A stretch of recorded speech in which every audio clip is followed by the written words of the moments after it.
에브라임 사람들이 모여 북쪽으로 가서 입다에게 이르되 내가 암몬 자손과 싸우러 건너갈 때에 어찌하여 우리를 불러 너와 함께 가게 하지 아니하였느냐? 우리가 반드시 너와 내 집을 불사르리라. 입다가 그들에게 이르되 나와 내 백성이 암몬 자손과 크게 싸울 때 내가 너희를 부르되 너희가 나를 그들의 손에서 구원하지 아니한 고로 나는 너희가 도와주지 아니하는 것을 보고 내 목숨을 돌보지 아니하고 건너가서 암몬 자손을 쳤더니 여호와께서 그들을 내 손에 넘겨주셨거늘 너희가 어찌하여 오늘 내게 올라와서 나와 더불어 싸우고자 하느냐? 입다가 길르앗 사람을 다 모으고 에브라임과 싸웠으며 길르앗 사람들이 에브라임을 쳐서 무찔렀으니 이는 에브라임의 말이 너희 길앗 사람은 본래 에브라임에서 도망한 자로서 에브라임과 문하세 중에 있다.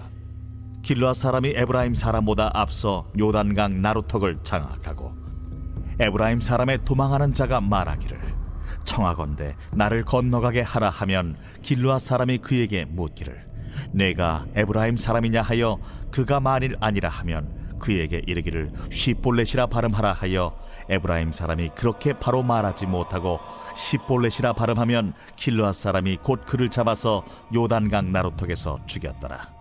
그때 에브라임 사람의 죽은 자가 4만 2천 명이었더라. 입다가 이스라엘의 사사가 된 지 6년이라 길르앗 사람 입다가 죽음에 길르앗에 있는 그의 성읍에 장사되었더라. 그 뒤를 이어 베들레헴의 입산이 이스라엘의 사사가 되었더라. 그가 아들 30명과 딸 30명을 두었더니 그가 딸들을 밖으로 시집 보냈고 아들들을 위하여는 밖에서 여자 30명을 데려왔더라.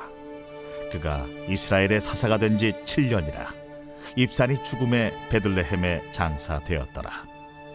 그 뒤를 이어 스불론 사람 엘론이 이스라엘의 사사가 되어 10년 동안 이스라엘을 다스렸더라.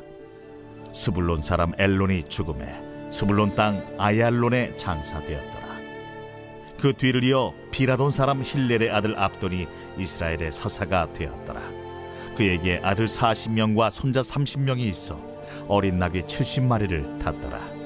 압돈이 이스라엘의 사사가 된 지 8년이라 비라돈 사람 힐렐의 아들 압돈이 죽음에 에브라임 땅 아말렉 사람의 산지 비라돈에 장사되었더라.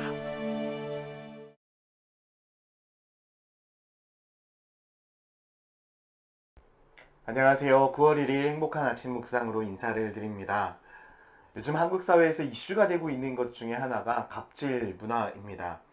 여러분 혹시 갑질 당해 보셨습니까?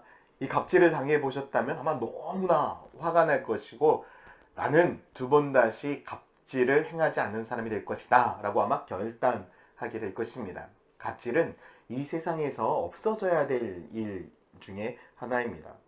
갑질이란 이 문화 자체는 윗사람이 아랫사람을 하대하거나 좀 막대하는 그러한 행위입니다. 그러다 보니까 서로 존중하지 않는다는 의미입니다. 그런데 저는 오늘 말씀 묵상을 하다가 우리들의 신앙에도 갑질 신앙이 있다라는 생각을 하게 됐습니다.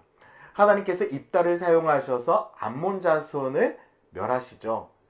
다시 한번 하나님께서 이스라엘 백성들을 구원하신 것입니다. 그런데 하나님께서 입다를 사용하셨을 그때 에브라임 족속이 갑자기 나와서 입다에게 항의하고 있습니다. 오늘 본문 1절입니다. 에브라임 사람들이 모여 북쪽으로 가서 입다에게 이르되 내가 암몬 자손과 싸우러 건너갈 때에 어찌하여 우리를 불러 너와 함께 가지 아니하였느냐? 우리가 반드시 너와 내 집을 불사르리라 라고 말씀하고 있습니다.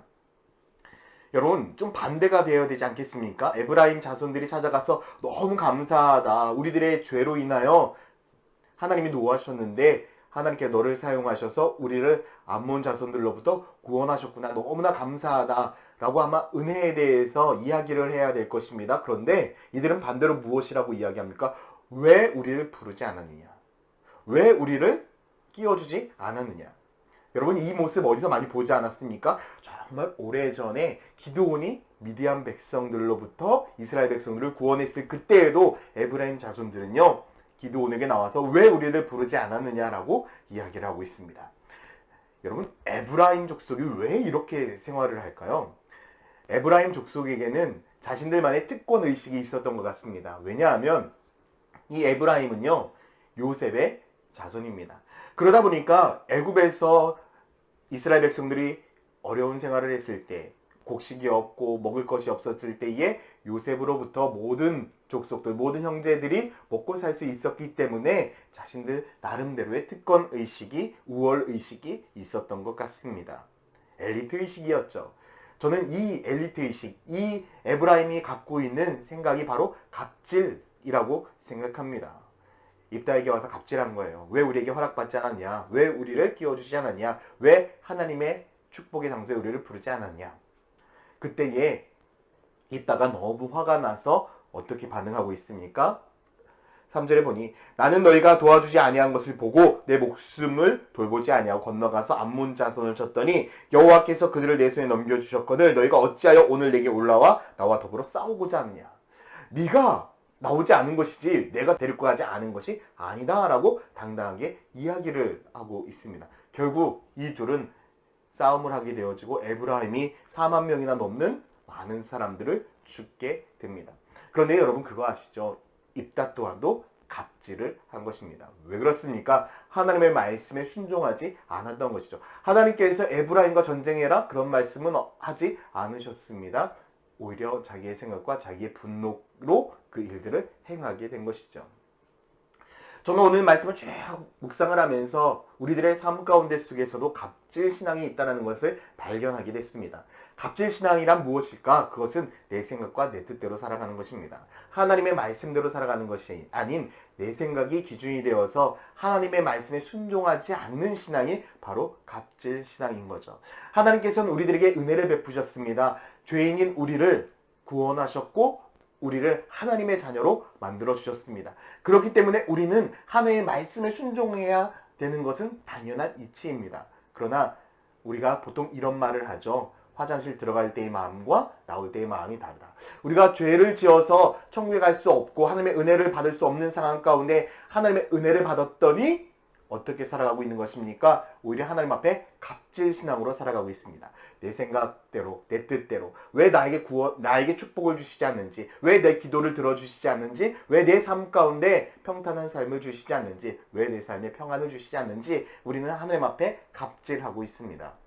저는 모든 우리 천안침례교회 성도들이 갑질 신앙을 내려놓고 믿음의 신앙, 은혜의 신앙을 살아가기를 소망합니다. 하나님의 말씀 앞에 순종할 때에 우리가 은혜의 의식을 가지고 살아갈 때에 우리들의 삶 가운데 갑질 신앙은 내려놓게 되어 있습니다. 매일매일 우리가 하나님의 사랑을 기억하고 하나님의 은혜를 기억했으면 좋겠습니다. 우리가 하나님의 은혜를 잊지 않는다면 우리는 예수 잘 믿을 수 있습니다. 저는 우리 천안침례교회가 예수 잘 믿는 성도, 예수 잘 믿는 교회가 되기를 예수님의 이름으로 축원드립니다. 함께 기도하겠습니다.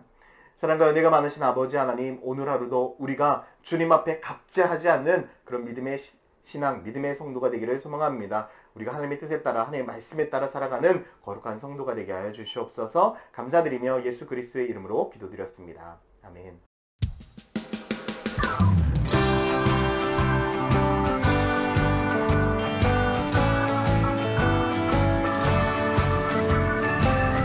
예수님이 우리의 바로 귀한 친구가 되십니다. 귀하신 친구